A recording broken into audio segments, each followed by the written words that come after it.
महाराष्ट्रामध्ये 4.5 लाख हेक्टरच्या वर जमिनी देवस्थान इनाममध्ये आहे। या जमिनी काही कुळाच्या नावाने आहे, काही वहिवाटदाराच्या नावाने आहे। पण देवस्थान इनाम असल्यामुळं या जमिनीचं हस्तांतरण बंद आहे। माननीय मुख्यमंत्री देवेंद्र फडणवीसजींनी याबाबतचा कायदा आणण्यासाठी सूचना दिल्या होत्या। पुढच्या 3 दिवसांमध्ये देवस्थान इनाम जमिनीबद्दल कायदा आम्ही पब्लिक डोमेनला टाकणार आहे आणि जनतेच्या हरकती सुनावणी घेऊन नेमकं देवस्थानाचे हक्क काय राहतील, कुळ धारकाचे हक्क काय राहतील आणि वहिवाटदाराचे हक्क काय राहतील याबद्दलचा एक सुटसुटीत कायदा, जेणेकरून 4.5 लाख हेक्टर जमिनी, खास करून कोकणातल्या पश्चिम महाराष्ट्रातल्या जमिनी या ज्या हस्तांतरित होत नाही आहे किंवा त्याबद्दलचे संपूर्ण विकास कामे अडलेली आहेत किंवा शेतकऱ्याला त्यांच्या जमिनीमध्ये काहीच करता येत नाही, त्यामुळं मला असं वाटतं हा कायदा महत्त्वाचा आहे। 1 महिन्यात ज्या काही हरकती सूचना येतील त्यावर अंतिम कायदा आम्ही जुलैच्या अधिवेशनामध्ये आणणार आहोत। दुसरं, या ठिकाणी येण्याची अट आपण रद्द केली, येण्याचा कायदा रद्द केला, पण याची प्रणाली मात्र डेव्हलप करायची होती। आता कुठल्याही व्यक्तीला विकास परवानगी घ्यायची असेल तर विकास परवानगीकरता अर्ज केल्यानंतर BPMS मध्ये एक खिडकी असणार आहे। त्या खिडकीवर येणे क्लिक केला, येणेचा त्या ठिकाणी प्रीमियम क्लिक केला तर तुम्हाला त्या ठिकाणी तातडीने तुमच्या मोबाईलवर मेसेज येईल। मेसेजवरनं पैसे भरले की तुमचं ऑटोमॅटिक त्या जमिनीचा स्टेटस अकृषिक होईल। तर या ठिकाणी कन्व्हर्जन प्रीमियम जे घ्यायचं आहे ते आता ऑनलाईन MHAITनी हे या ठिकाणी सॉफ्टवेअर तयार केलेलं आहे। MHAITनी यामध्ये खूप ॲडव्हान्स प्रणाली तयार केलेली आहे। त्यामुळं नेमकं येण्याची अट रद्द केल्यानंतर प्रीमियम कसं भरावं हा एक प्रश्न होता, तो प्रश्न आता सुटलेला आहे। प्रत्येक बांधकाम विकासकांनी MHAITच्या वेबसाईटवर जाऊन आपल्याला आपला प्रीमियम भरून आपल्या जमिनीला कायमस्वरूपी अकृषक करून घेता येईल। तुम्हाला त्या ठिकाणी कुठल्याही पद्धतीचे वेगळे कागदपत्र देण्याची गरज पडणार नाही। या 2 महत्त्वाच्या विषयावर या ठिकाणी काल निर्णय घेण्यात आले आहे। सर, तुम्ही जमिनी संदर्भात सांगता देवस्थानच्या, मात्र या जमिनी आहेत त्या बऱ्याचशा विकासकांनी वगैरे लागल्याचे देखील प्रकार आहेत, ते उघडकीस आले होते। सामटिविणी या सगळ्या संदर्भातलं वृत्त देखील आहे, ते दाखवलेलं होतं। त्यामुळे अकोला असेल, पश्चिम महाराष्ट्र, कोकणातल्या बऱ्याच जमिनी आहेत त्या हडपलेल्या पाहायला मिळाल्या नाही। म्हणूनच सांगतो की देवस्थानाचा हक्क काय, कुळ वहिवाटदाराचा हक्क काय, हे सर्व हक्क डिसाईड करावे लागतील। आणि अनेक दिवसापासून या कायद्यात अडकलेल्या जमिनी असल्यामुळे परस्परच काही हस्तांतरण झाले आहेत, परस्परच काही व्यवहार झाले आहेत आणि त्यामुळं एकंदरीत हा कायदा आणून या सर्व जमिनी ज्या शेतकरी वहिवाट करतात, जे शेतकरी त्या ठिकाणी कसतात, त्यांच्याबद्दलची भूमिका ठरवणं आवश्यक आहे। देवस्थानची त्या ठिकाणी भूमिका ठरवणं आवश्यक आहे आणि त्यामुळे एक विस्तृत कायदा आणि नियमावली आम्ही या ठिकाणी करण्याकरता पुढे जातो आहे। गुजरात आणि कर्नाटकमध्ये या सगळ्या संदर्भामध्ये कायदा देखील आहे, त्याच पद्धतीचा त्याच धर्तीवर महाराष्ट्रात कायदा आणणार आहे का? त्या सगळ्या संदर्भामध्ये तिकडच्या राज्याशी काय संपर्क करण्यात येणार आहे? इतर राज्यातले सर्व कायद्याचा अभ्यास करून महाराष्ट्राने कायदा आणत आहे आणि त्यात पब्लिकचे जे काही देवस्थानाचं काही म्हणणं असेल, जनतेचं काही म्हणणं असेल, शेतकऱ्यांचं काही म्हणणं असेल, काही सूचना असतील काही त्यांना सुधारणा करायच्या असतील तर मात्र 1 महिना आम्ही या ठिकाणी पब्लिक डोमेन दिलेला आहे, पब्लिक डोमेनवर टाकता येईल. सर, नाना पटोलेंनी मुख्यमंत्र्यांवरती टीका केली आहे. मुख्यमंत्र्यांनी आधी म्हटलं होतं की विरोधक जे आहेत ते सिरियल लायर आहेत. तर नाना पटोले असं म्हणतात की मुख्यमंत्री सिरियल लायर आहेत. मुख्यमंत्री सिरियल लायर आहेत. सिरियल लायर. हा प्रश्न नाना पटोलेंनी राहुल गांधीला म्हटलं असतं बरं झालं असतं. राहुल गांधी हे या ठिकाणी खोटारडेपणा आणि राहुल गांधीच्या वागण्या बोलण्यामध्ये या ठिकाणी आपल्याला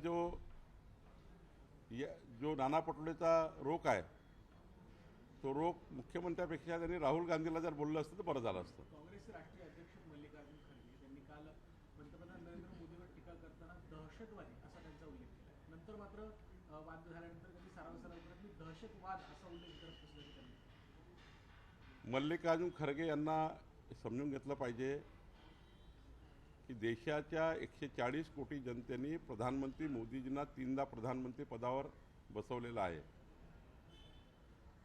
आणि असं व्यक्तिमत्व जे संपूर्ण जगाने देशाने ज्या व्यक्तिमत्वाला मान्यता दिली त्या व्यक्तिमत्वाबद्दल बोलून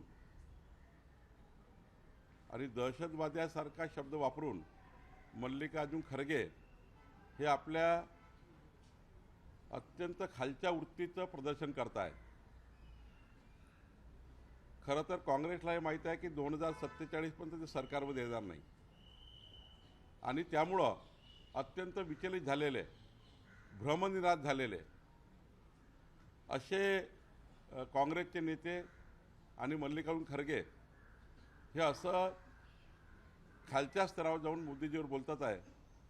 पण देशाची जनता ही मोदीजीवर त्या ठिकाणी प्रेम करत आहे.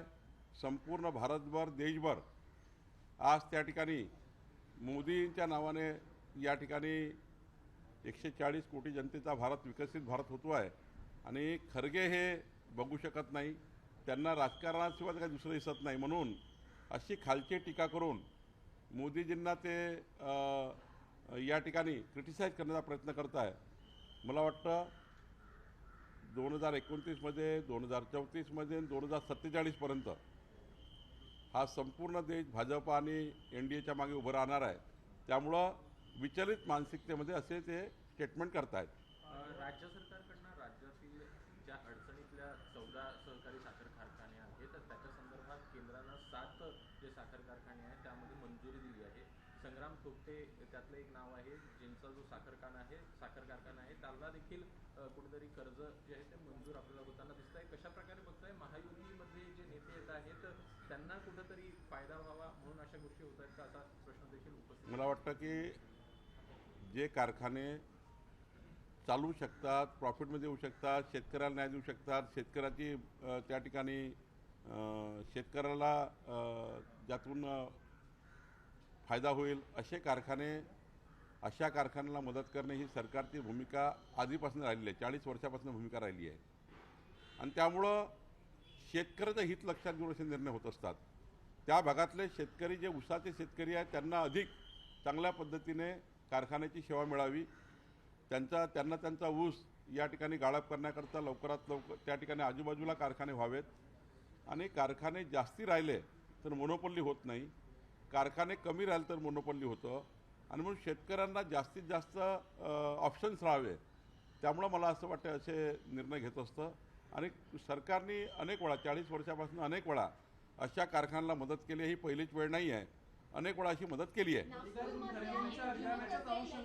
महत्त्वाची अपडेट आली आहे. सर, मल्लिकार्जुन खरगेंच्या विधानासंदर्भात भाजपचं शिष्टमंडळ केंद्रीय निवडणूक आयोगाच्या भेटीला गेले. केंद्रीय मंत्री आणि भाजपच्या नेत्यांचं शिष्टमंडळ आत्ताच दाखल झालं. तेच सांगतो मी, मल्लिकार्जुन खरगे जे अत्यंत खालच्या भाषेत त्यांनी अशा पद्धतीचं वक्तव्य करून स्वतःची जी पातळी आहे ती जनतेला दाखवलेली आहे. मोदीजींना दहशतवादी म्हणणे हे देश सहन करणार नाही, करत नाही आणि त्यामुळं तुम्हाला येणाऱ्या 5 राज्याच्या निवडणुकीमध्ये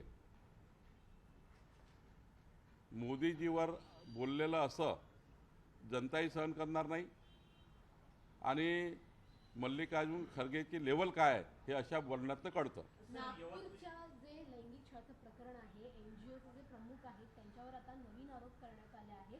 शाहीनबागमध्ये जी घटना आहे त्याला त्यांनी आर्थिक मदत केल्याचा दावा काही हिंदुत्ववादी संघटनांनी केला आहे. पुन्हा आरोप केला काय, पण याच्यापेक्षा महत्त्वाचं काय, पोलिसांनी संपूर्ण ताब्यात घेतलेला आहे. नागपूर पोलिसांचं मी अभिनंदन करतो की वेळेत त्यांनी संपूर्ण हस्तगत केलं आहे. आरोपीला त्या ठिकाणी त्यांच्याकडे असलेले संसाधनं, त्यांच्याकडे डिजिटल प्लॅटफॉर्म आहे तेही त्या ठिकाणी त्यांचे बघितलेले आहे आणि योग्य कारवाई चालू आहे. फार त्या ठिकाणी स्टेटमेंट देऊन चौकशीला त्या ठिकाणी डायव्हर्ट करणे योग्य नाही. पोलिसच त्या ठिकाणी पूर्ण खुलासा करतील. मल्लिकार्जुन खरगे जिस तरीके से स्टेटमेंट 34 आदिवासी मुली ज्या आहेत त्या बेपत्ता झाल्याची माहिती जी आहे भाजप जिल्हाध्यक्षांनी त्या ठिकाणची दिली पाहायला मिळाली. परंतु त्या ठिकाणचे आमदार जे आहेत राजू तोडसाम ते म्हणतात की अशी कुठलीही घटना घडलेली नाही. नाही, तेच सांगितलं मी. अशा घटनामध्ये हे काय म्हटले ते काय म्हटले, यवतमाळ पोलीस त्यांची संपूर्ण स्टेटमेंट करतील. चौकशी अंती काय निघाला आहे पोलिसांनीच सांगितलं पाहिजे. त्यामुळं तोडसाम काय म्हटले, विखे साहेब काय म्हटले, मी काय म्हटलो यापेक्षा पोलिसांचाच अधिकृत त्या ठिकाणी आपल्याला प्रेसच्या माध्यमातून किंवा अधिक माहिती पोलीस देणार आहेत. सर मोठ्या प्रमाणामध्ये आता परतवाडामध्ये देखील आज 7 दिवसांची पोलीस कोठडी आरोपींना दिलेली आहे. नागपूर असेल, नाशिक असेल, यवतमाळ असेल, प्रत्येक ठिकाणी धर्मांतराची प्रकरणं मोठ्या प्रमाणात समोर येत आहेत. नाही, हे प्रकरण अनेक दिवसापासून सुरूच आहे. पण जेव्हा जेव्हा पोलिसांना आता त्या ठिकाणी ते दिसत आहेत, काही ठिकाणी स्वतः सुमोटो पोलिसांनी दखल घेतलेल्या आहेत. अशा केसमध्ये काही फार कोणी कंप्लेंट द्यायला गेलं नाही आहे. पोलिसांनीच काही प्रकरणं शोधून काढले, सरकारच्या माध्यमातून काही प्रकरण शोधून काढले आहेत आणि पोलिसांनी शोधलेल्या प्रकरणाचा आता जनतेसमोर येत आहे. त्यामुळं पोलिसांनी जे ॲक्टिव्ह रोल तयार केलेला आहे, सुमोटो पोलीस या ठिकाणी पुढाकार घेत आहे, हे अत्यंत महत्त्वाचं आहे. अमरावतीच्या प्रकरणातसुद्धा पोलिसांनी पुढाकार घेतला आहे, नागपूरच्या पोलिसांनी पुढाकार घेतलेला आहे, यवतमाळमध्ये पोलिसांनी पुढाकार घेतला आहे. त्यामुळं प्रसारमाध्यमातून येणाऱ्या बातम्या, डिजिटल किंवा प्लॅटफॉर्मवर येणाऱ्या बातम्या, यावर सुमोटो पोलीस आता पुढे जात आहे. ही गोष्ट चांगली आहे. सर काल एक आंदोलन झालेलं महिलांसाठी एक आंदोलन आहे ते भाजपचं निघालेलं पाहायला मिळालं. मात्र त्या ठिकाणी एका महिलेने आहे तो गोंधळ घातलेला पाहायला मिळतो. ती क्लिप देखील आहे, मोठ्या प्रमाणामध्ये आहे, ते व्हायरल होते. त्या महिलेने सुनावलं की तुम्ही या ठिकाणी ट्रॅफिकचा जाम करता, मोकळा मैदान आहे. वाहतूक असा असे मोर्चा असेल, आंदोलन असेल, बैठका असेल, सभा असेल, त्यावेळी त्या ठिकाणी थोडा ट्रॅफिकचा प्रश्न निर्माण होतो आणि पोलीस त्यातला मार्गही काढतात. पण मला असं वाटतं की काल मोठ्या प्रमाणावर 25,000च्या वर महिला भगिनी काल मुंबईमध्ये पोहोचल्या असल्यामुळे थोडा ट्रॅफिकचा त्या ठिकाणी प्रश्न तयार झाला. त्यावर काही नागरिकाचा संताप तयार झाला. त्यामुळं ते साधारण म्हणजे स्वाभाविक तो संताप आहे, काही यांनी व्यक्त केला आहे. पुढं खबरदारी घेऊ. सर कांग्रेस के प्रेसिडेंट है मल्लिकार्जुन खड़गे जिन्होंने एक स्टेटमेंट दिया है, नरेंद्र मोदी को टेररिस्ट कहा हुआ है. किससे देखते सर ऐसे स्टेटमेंट? देखिए, मल्लिकार्जुन खड़गे जी की लेवल ही नहीं है मोदी जी पे बात करने की. कहा खड़गे जी, कहा मोदी जी, सूरत के सामने दिया. और ऐसे व्यक्ति ने मोदी जी को दहशतवादी कहना, ये देश की जनता कभी मान्य करेगी नहीं. देश की जनता ने कई बार इनको लथाड़ा है और असंतुलित मानसिकता में जब पराभव दिखता है, अभी आने वाले चुनाव में पराभव दिख रहा है, केरला में भी उनको बहुत बड़ा झटका लगने वाला है. ये जो उनको हार दिख रही है और 2047 तक कभी जीत नहीं होने वाली है. तो हार तो चल रही है लेकिन जीत कभी होने वाली नहीं है. और परमानेंट उनको अभी अपोजिशन में बैठकर चिल्लाना पड़ेगा, ये उनकी भावना बन गई है. तो इसलिए वो ऐसी मानसिकता में आए हैं कि मोदी जैसे व्यक्तिमत्व को दहशतवादी कर रहे हैं. 140 करोड़ की जनता कभी माफ़ नहीं करेगी और जनता इसका हिसाब लेगी. मोदी जी को चाहने वाला पूरा देश है, विश्व है. ऐसे लोगों को कोई नहीं छोड़ेगा. उनके पार्टी के लोग भी मल्लिकार्जुन खड़गे के इस बयान पर राजी नहीं है. कांग्रेस पार्टी में दो फाड़ है और कांग्रेस पार्टी भी ये खड़गे का बयान को कभी सपोर्ट नहीं करेगी. आपको लगता है कि जिस तरीके से जो इलेक्शन चल रहे हैं 5 स्टेट के, उसके मद्देनजर देखते हुए ऐसे बयान दिए जा रहे हैं मल्लिकार्जुन खड़गे और बाकी कांग्रेस के लोग? मैं वही कह रहा हूँ कि इनको जो स्टेटमेंट को लगता है हमारी कुछ हमको मिलने वाला था, वो भी हार रहे. और ये हारने की वजह से ये विचलित मानसिकता में कि भाई हमारे अच्छे स्टेट जा रहे हैं। एक तरफ प्रधानमंत्री मोदी जी के नेतृत्व में 65% भारत पर भारतीय जनता पार्टी एनडीए का सरकार लोगों ने लाई है। अब उनको लगता है अगर ये 5 स्टेट चले जाते हैं तो हमारा बट्टाधार हो जाएगा, इसलिए ये ऐसी बातें कर रहे सर, हैं। हम लोग वुमन रिजर्वेशन की बात करते हैं, लेकिन वुमन रिजर्वेशन कांग्रेस के नेता है पप्पू यादव, उनकी तरफ से स्टेटमेंट आया है कि जो महिला होते हैं उनका राजनीतिक करियर जो है 90% राजनीतिक महिलाओं का करियर किसी राजनीतिक व्यक्ति की बेड से शुरू होता है, इस तरीके से स्टेटमेंट दिया उन्होंने। नहीं, ऐसी बात करना देश की संस्कार संस्कृति के लिए और महिला के ये एक इमेज के लिए बहुत बड़ा गलत ये बयान किया गया है। ऐसे लोगों को छोड़ना नहीं चाहिए, कोई भी रहे, कोई पार्टी का हो। इस प्रकार से स्टेटमेंट करने वाला व्यक्ति जो है वो समाज में रहने लायक नहीं। तत्काल पुलिस ने इस पर कार्रवाई करनी चाहिए, केंद्रीय महिला आयोग ने कार्रवाई करनी चाहिए, वहाँ के राज्य महिला आयोग ने कार्रवाई करनी चाहिए। ऐसे लोगों को परमानेंट जेल में डाल देना चाहिए। माननीय पंतप्रधान मोदी जी ने 350 महिला खासदारों को संसद में आने की चांस दिया था। महाराष्ट्र की बात करें तो महाराष्ट्र में 140 महिलाएं विधायक बनती थी, विधायक, ये अगर बिल पास होता। इन्होंने बहुत बड़ा हत्या की है ये बिल की और महिलाओं के आरक्षण की। 350 महिला खासदार आ जाती तो देश में और चित्र होता। महाराष्ट्र में 140 महिला एमएलए बन जाती तो यहाँ का चित्र अलग होता, महिलाओं के मजबूती के लिए एक नया अध्याय शुरू होता। इन्होंने गला घोटा है और ऐसे में ऐसे स्टेटमेंट आना ये बहुत गलत है। सर, सरकारी कर्मचारी आज दुसरा दिवस संपत आहे, अद्यापही चर्चा झालेली नाहीये। सरकार तोडगा काढण्याचं कारण सर्वसामान्यांचे आता हाल सुरू झालेले आहेत। मंत्रालय देखील अर्ध कर्मचारी आज संपावरती असल्यामुळे कामावर येऊ शकतात। आज मंत्रिमंडळाची बैठक आहे, आम्ही चर्चा करू। राज्यामध्ये विधान परिषदेची देखील निवडणूक आता लागली आहे। आज रात्री या संदर्भात भाजपची बैठक असल्याचं देखील कळते, काय एकंदर यामध्ये? नाही, कोर कमिटीची बैठक आहे, त्यावर चर्चा होईल।